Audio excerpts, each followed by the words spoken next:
¿Qué tal? ¿Cómo le va? Muy buenas noches. Bienvenidos a Compromiso Nacional por la pantalla de BTV en una producción del Partido Nacional. Cari, ¿cómo andás? Muy bien, por suerte. Un placer, un gustazo estar nuevamente con ustedes en sus hogares compartiendo este programa. Hoy con la presencia de uno de los precandidatos del Partido Nacional, Álvaro Delgado. 17 días nada más faltan para las elecciones internas desde hoy jueves, para las elecciones internas del próximo 30 de junio, así que hay mucho para hablar. Uf, estamos así, contrarreloj. Aquí comienza Compromiso Nacional.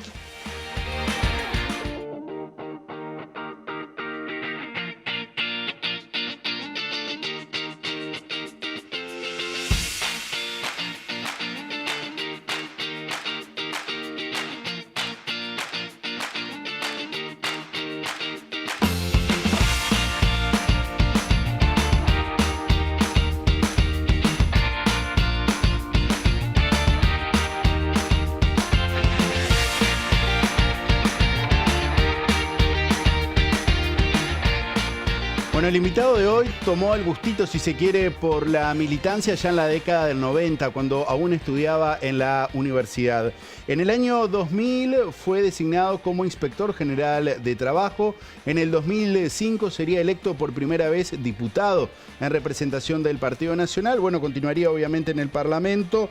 2015 electo senador de la República, cargo al cual, bueno, fue nuevamente electo en el año 2020, pero como todos saben, renunció para ser el secretario de la Presidencia de la República. Actualmente, como lo decía Cari, es uno de los precandidatos del Partido Nacional hacia las elecciones del 30 de junio, Álvaro Delgado. ¿Cómo estás, Álvaro? ¿Cómo andan? ¿Bien?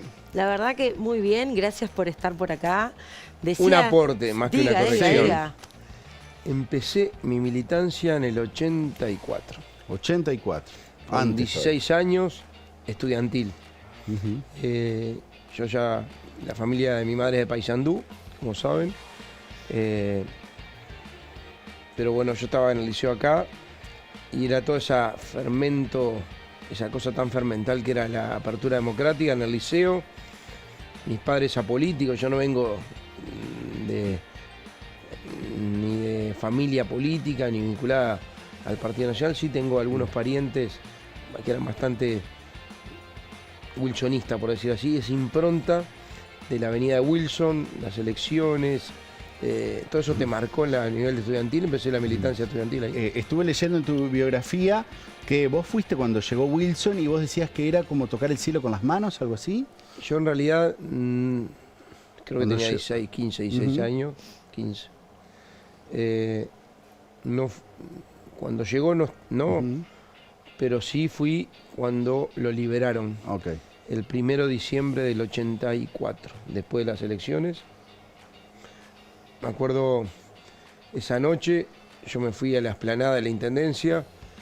Claro, mis padres no sabían dónde estaba, no había celular, no había nada. No es como ahora que tenemos hasta para seguir los un acto como GPS. a la 1:30 de la mañana, porque el Wilson llegó tardísimo. De Trinidad para acá, era caravana interminable con fogones en los costados. Fue el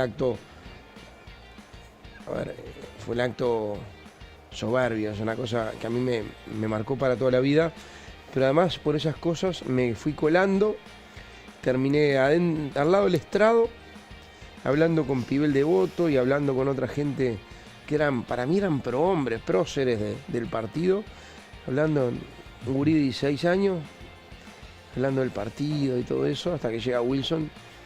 A ver, yo a Wilson lo vi 3 veces en mi vida. Una fue esa, después 2 instancias más, pero obviamente no fuimos contemporáneos.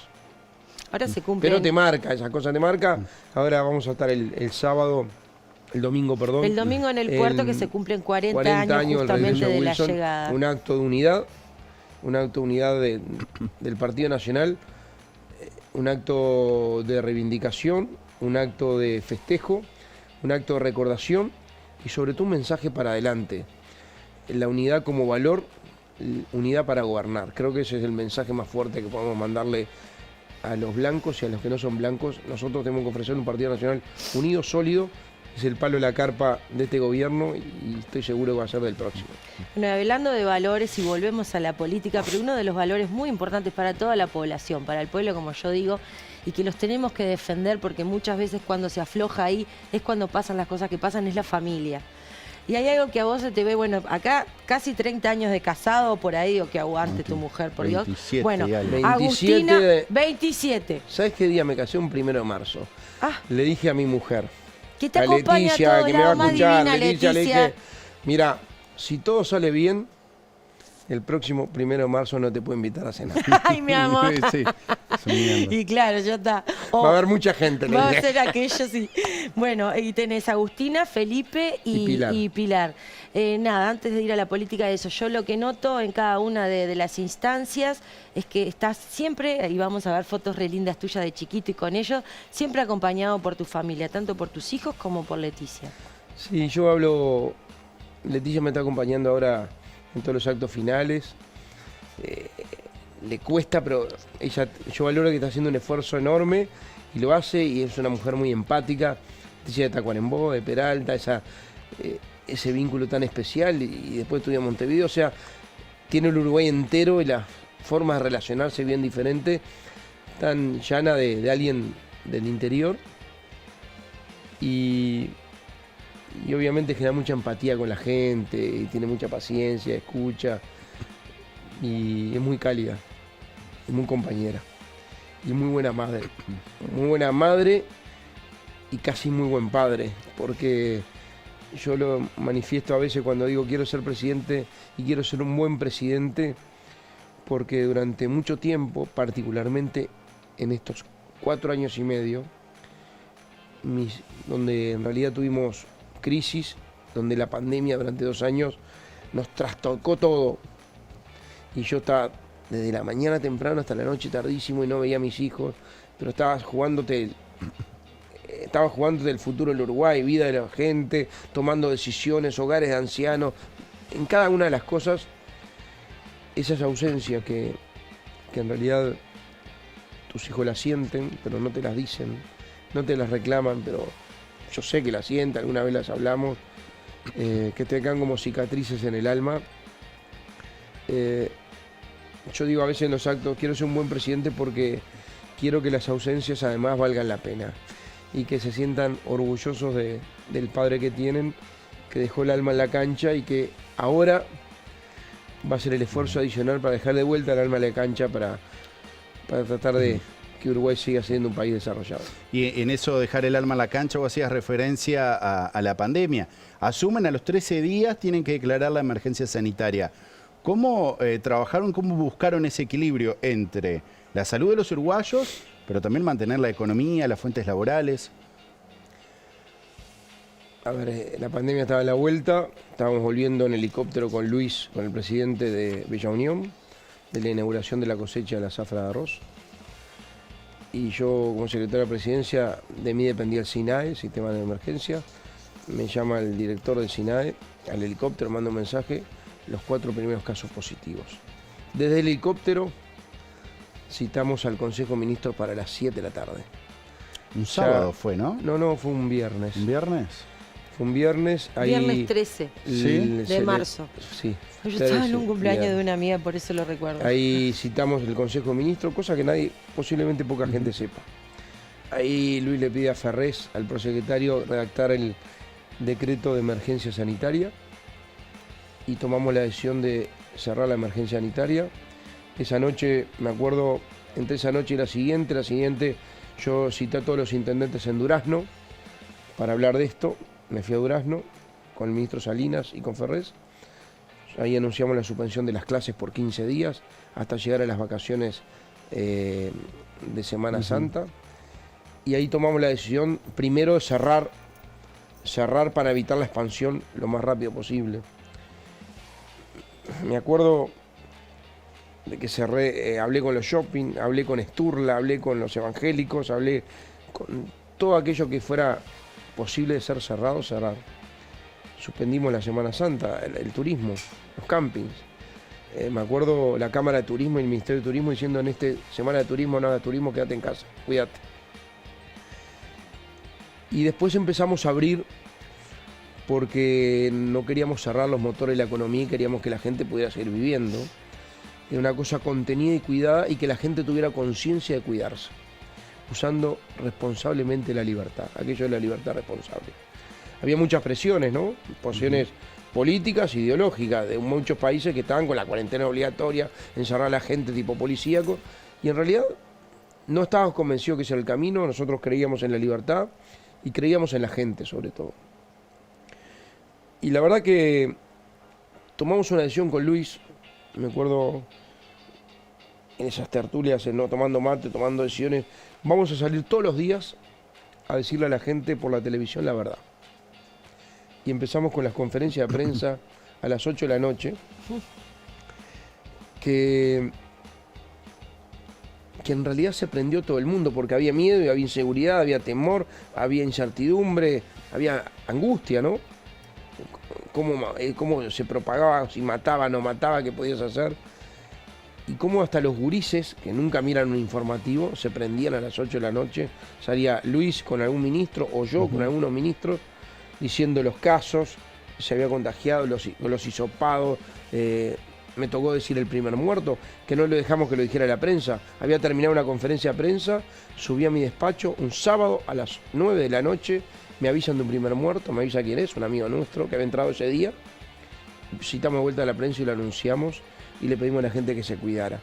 Eso tiene un valor, que la gente sintió que había un gobierno que decía la verdad, que daba amparo, que tomaba medidas sanitarias, sociales, económicas, laborales, y que además cuidaba a la gente. Y eso hoy que estamos en un proceso de campaña electoral, en las giras, sobre todo las giras de los 100 y pico de pueblos chiquitos que hice, muchos de ellos termina el acto y una persona te dice: gracias por habernos cuidado. No va a haber cosa más linda, más reconfortante para un gobernante que te digan eso. Y sí, sin duda, ¿no? Perdón lo largo, pero... No, pero está bueno, está bueno conocerlo. Pero es medio removedor, para mí medio removedor, ¿sabes? Y debe ser, y lo va a hacer los días siempre. de angustia, las noches sin dormir, las libretitas que tenía en la mesa de luz, me despertaba y anotaba cosas. Mira, yo creo que todo lo que salga del alma, ¿tá? En este momento que se habla todo el tiempo de política, porque obviamente estamos previo a las elecciones, y que salga un poco de otra cosa de Álvaro, en este caso, que son nuestro entrevistado, a mí me parece que... Suma. A mí me suma, me interesa la pasamos muchísimo mal, esa pero otra salimos cara. bien. La pasamos mal, pero salimos bien. Sin A ver, duda. ya vamos a ir a hablar seguramente de tu programa de gobierno y demás, pero te invitamos a hacer una pausa. Vamos Dale. a la pausa y les recordamos que pueden seguir en todas las redes del Partido Nacional, tanto en Instagram, Facebook, la X, que es Exacto, la Twitter. ex Twitter, y estamos con un TikTok que explota, y también nos están viendo y nos pueden ver en vivo a través de YouTube, y estamos esperando siempre sus comentarios. Ahí se arma un Exacto, ida y pueden vuelta, que debatir es muy y divertido. pueden dejar su comentario. Claro que si no, vamos a la pausa y enseguida hablamos.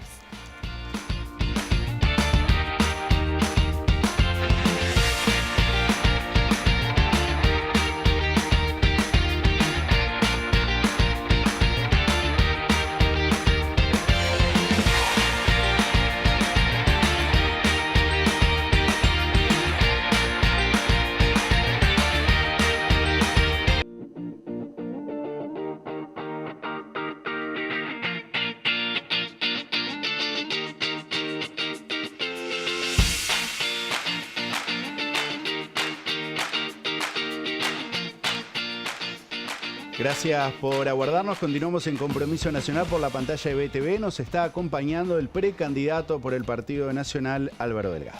Bueno, y ahora vamos a hablar un poco del programa de gobierno, que yo seguiría, pero hay que... Es verdad. Estamos en un momento Conocer muy un poco importante más. que la gente además, por supuesto, quiere saber de, bueno, justamente el programa de gobierno que prevé una inflación del 3% y además una reducción de los empleos públicos.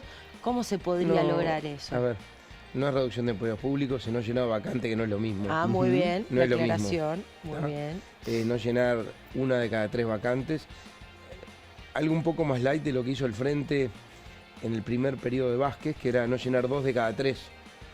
Después no, la incumplió porque terminamos con 80.000 funcionarios públicos más al final de los 15 años. Pero esto es no llenar una de cada 3, sobre todo aquellas vacantes prescindibles. No estoy hablando ni de policía, ni de maestro, ni de gente de la salud. Estoy hablando de lo prescindible. La inflación, sí, porque, a ver, este gobierno logró algo que para mí es muy importante. Por eso yo insisto siempre que no es lo mismo. No es lo mismo que gane el Frente o que gane la coalición de gobierno. yo estoy convencido además que a nosotros nos va a acompañar los blancos, los otros partidos de la coalición en el balotaje y mucha de la mayoría silenciosa que es Uruguay promedio, común y corriente. Muchos de los que no nos votaron en el 2019 por prejuicios, por manija, porque decían que no estaban preparados o porque habían confiado en otra cosa, no importa. Pero que ahora nos vieron gestionar en medio de la tormenta. A mí me tocó estar en el gobierno, es una experiencia intransferible, gobernar al lado del presidente, soy el único que lo tiene, esa experiencia siendo piloto de tormenta. Pero además dieron resultados. Y estos resultados, mitad de la inflación que el 2019, estamos en el 4%, un poquito por debajo del 4%, en el 2019 estamos cerca del 10%. Se perdieron 50.000 puestos de trabajo en el gobierno del Frente Amplio. Ahora nosotros recuperamos lo que perdimos con 5 crisis en el medio, empezando por la pandemia, que fue la más dura. Y recuperamos 85.000 puestos de trabajo nuevos, el mayor salario real en los últimos 49 años, el récord de inversión, récord de exportaciones. Tenemos la nota económica más alta de la historia del Uruguay. Eso quiere decir que, además de todas las crisis, el gobierno ordenó la economía, ordenó las finanzas, ordenó el país, ordenó la casa, puso el país de pie y empezó a transformarlo. La reforma de seguridad social, la transformación educativa. Tenemos el shock de infraestructura vial más grande de la historia, casi 5.000 millones de dólares globalmente. Saneamiento para el interior del país, el plan avanzar para los asentamientos. El Frente Amplio nos dejó 218.000 uruguayos viviendo, dejó al Uruguay 218.000 uruguayos viviendo en 650 asentamientos. Después de 15 años de bonanza económica, la verdad que es muy duro. Es un dato que a mí me indigna, ¿sabes? Y por lo menos este gobierno, va a invertir en la gente que menos tiene y sobre todo la gente que vive peor, 500 millones de dólares para que por lo menos 70.000 uruguayos terminen con una vivienda digna. Entonces, el piso con el cual nos deja este gobierno para el próximo es un piso muy diferente al que recibimos en el gobierno anterior, que eran pilotes en él. Como lo era la regasificadora, bueno, pero en vez del agua en el barro. Porque teníamos inflación, teníamos desempleo, teníamos pérdida de trabajo, aumento de delitos, gente en asentamiento, esa es la realidad. Y este gobierno, a diferencia de ese, nos deja cimiento firme y un primer piso sólido. Por eso nosotros hablamos de esto, que nuestro programa de gobierno, que hay más de 300 propuestas, un segundo piso de transformaciones. A partir de un primer piso sólido podemos hacer un salto al desarrollo para que Uruguay, ojalá después de nuestro periodo de gobierno, sea el país más desarrollado de América Latina. Y en ese programa se habla también de aumentar, si quiere, los descuelgues en los consejos de salarios. Y también, te escuché por allí, bueno, ¿no más carga tributaria? Nosotros lo dijimos clarito, el Uruguay no necesita, y los uruguayos tampoco merecen, que le pongamos más impuestos. Yo creo que la carga tributaria, es más, este gobierno hizo lo que tenía que hacer, no usó las crisis como excusa y además bajó los impuestos. Empezó a bajar los impuestos, IRPF y IAS. Si podemos seguir en esa línea, mejor. Pero sí vamos a asumir un compromiso que es, si Álvaro Delgado es presidente, no vamos a subir los impuestos. Cosa que del Frente Amplio no han sido claros.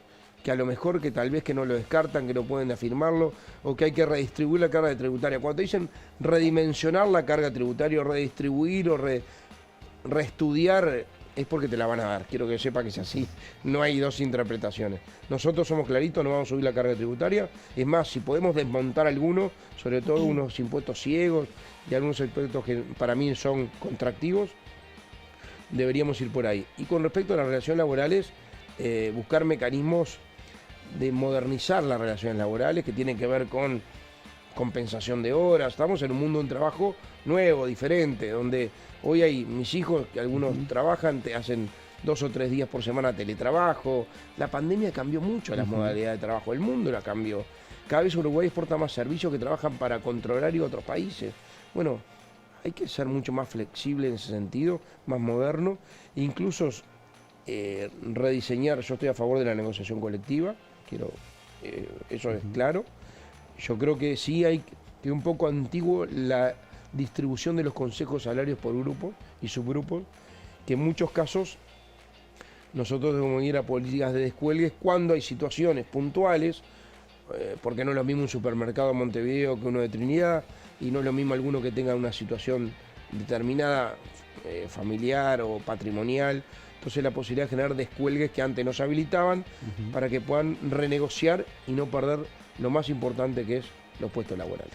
Si te digo que me digas una prioridad que tuvo este gobierno y que si vos fueras presidente te gustaría seguir sí o sí. La primera, Luis dice una cosa que a mí me llama mucho, que es, a mí me gustaría, dice Luis, terminar este gobierno y que la gente sea más libre. Y vaya si en cada una de las medidas que tomamos velamos por los derechos de la LUC, incluyendo la LUC, por los derechos y por libertades. Obviamente tiene que ver con empleo, que fue la prioridad, y la reactivación económica. El Uruguay estaba escorado, estaba mal. Y tuvimos 5 crisis, la pandemia nos hizo recalcular todo y además nos condicionó 2 años de 5, ¿no? Por eso yo creo que la gente, cuando le pidamos la confianza, vamos a tener la credibilidad y vamos a tener la credibilidad y la trazabilidad de haber actuado como actuamos, cuidando a la gente y la gente cuando diga, a pesar de todas las crisis tuvimos estos resultados, un gobierno que nos cuidó, a ese porcentaje, no de los fanáticos nuestros, y obviamente no los fanáticos ajenos, los que nunca van a ir a un comité, ni van a un acto y ponen a calcomanía, y su uruguayo de mayoría silenciosa va a decir, bueno, le doy de vuelta una oportunidad más para seguir gobernando, porque en realidad el país de hoy es mejor que el país del 2019. ¿Todo está bien? No, pero todo está mucho mejor. Mi prioridad en el gobierno es ser el Uruguay el país más desarrollado de América Latina. ¿Implica avanzar en algún indicador? Sí, y obviamente yo te pondría 2 cosas, seguir trabajando mucho más en seguridad pública y el tema pobreza infantil, bajar el tema de la pobreza infantil, donde vamos a hacer un plan familia, donde vamos a invertir, este gobierno invierte en pobreza infantil $50 millones por año en primera infancia, y nosotros vamos a llegar a invertir al final del periodo $200 millones. Eso junto con adicciones y salud mental, para mí son prioridades absolutas. Respecto a la seguridad, hubo mejoras si analizamos el número de denuncias, pero el propio presidente decía, todavía falta, y el tema narcotráfico. Vos estás planteando un equipo de trabajo para combatir el antimafia que le has denominado. ¿Por dónde iría esa ruta de trabajo? Mira, primero contextualizarlo. Yo sé que es difícil hablar de estadísticas cuando uno es víctima. Yo no parto de una visión romántica de la delincuencia, de que el delincuente es parte de una situación, a ver, que en parte puede ser cierto, pero siempre tendemos a victimizar el delincuente cuando en realidad lo que hay que victimizar es a la víctima, que es a la que hay que cuidar. Y tampoco tengo prejuicio con la represión. De la apertura democrática para acá, cada gobierno le dejó más indicadores de delitos al siguiente, excepto este gobierno. El 2018 y el 2019 fueron los 2 años más violentos del Uruguay. El Frente Amplio dejó el récord de denuncia de delitos, de rapiña, de hurto, de homicidio.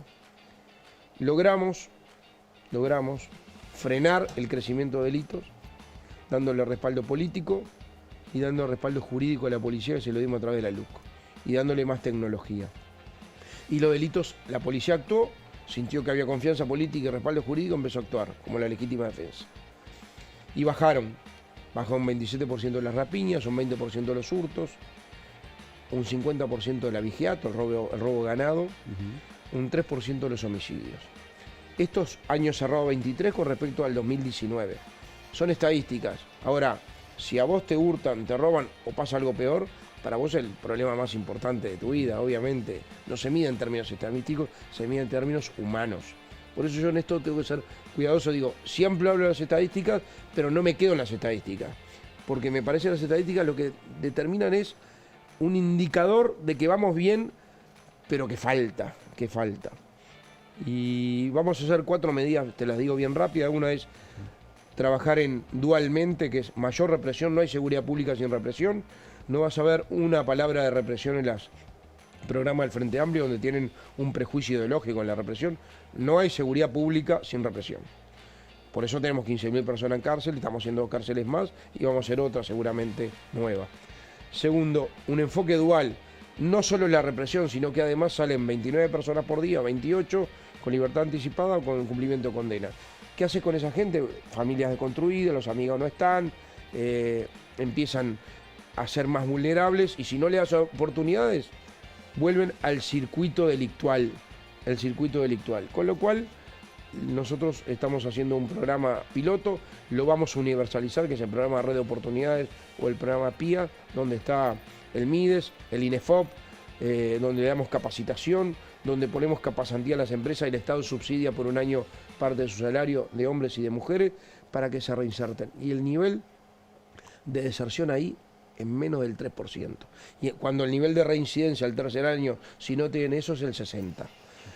Tercero, Guardia Republicana en todo el país, vamos a ver si hay bases más. Cuarto, vamos por los allanamientos nocturnos para darle más instrumentos a la policía y la fiscalía. Quinto, inteligencia artificial en las cámaras de videovigilancia para poder detectar conductas patológicas online. En el momento que sean determinadas conductas patológicas, te suenan determinadas alarmas para poder actuar rápidamente. Y quinto, este grupo multifuerza, que está trabajando el equipo de seguridad nuestro, ya se conectó, la idea es adaptarlo al Uruguay, se basa en el grupo antimafia italiano, que fue muy exitoso, que va directo al capo del crimen organizado y al capo de narcotráfico. ¿En qué? En su patrimonio, lo que le duele, porque el capo de narcotráfico no usa la droga, usa la plata de los que usan la droga, y el capo del crimen organizado no se ensucia las manos, usa la plata de quienes se ensucian las manos. Bueno, le vamos a pegar a donde le duelen, que es un patrimonio. Y ahí vamos a meter la policía que lo coordina, más el Ministerio de Defensa con las 3 armas, Prefectura, Fuerza Aérea y Ejército. Vamos a incorporar a la Secretaría de Inteligencia del Estado, vamos a incorporar la Secretaría de Inteligencia Financiera al Banco Central y la Secretaría de Lavado Activo de la Presidencia de la República. Los 3 organismos de fiscalización, BPS, DGI, Aduana ahora con 3 escáneres nuevos para ver todos los contenedores que pasan por el puerto, más la Fiscalía en un grupo que coordine inteligencia e información para que sea más efectivo, sobre todo pegarle donde les duele, que es en su patrimonio. Bueno, nosotros casi estamos en el final, llegando al re final, pero pregunta rápida, ¿sí o no? ¿Estamos ante el candidato a la presidencia de la coalición en este momento aquí en el programa, Álvaro? Yo aspiro el 30 de junio en este partido nacional con unidad, con la responsabilidad de unidad para gobernar, como les dije hoy, con afecto, con todos los precandidatos y mandarle un saludo a todos los precandidatos del partido. Todos tenemos esa responsabilidad de ir unidos, porque se nota, ¿viste? Cuando hay afecto, cuando hay unidad, cuando hay un partido sólido, que es la base de lo que viene, de la estabilidad, porque nosotros lo que queremos darle es rumbo, continuar este rumbo y dar certezas. Y la certeza empieza por seguridad y estabilidad. Bueno, y empieza en su casa, en nuestro partido. Yo aspiro el 30 de junio ser el candidato único del partido, aspiro en octubre ser el candidato de la coalición y aspiro en noviembre ser el presidente de todos los uruguayos, que incluya a los blancos, a la de la coalición y una cantidad de mayoría silenciosa que no nos votó en el 2019, que cree que es necesario darle otra oportunidad a este rumbo, a estas certezas, a esta regla de juego y sobre todo a este estilo de gobierno que es bien diferente, que cuida a la gente. Muchas gracias. Gracias, Álvaro. Bueno, nos despedimos hasta la semana que viene. Nos vamos el próximo jueves a partir de las 21, como siempre, Compromiso Nacional por la pantalla de BTV.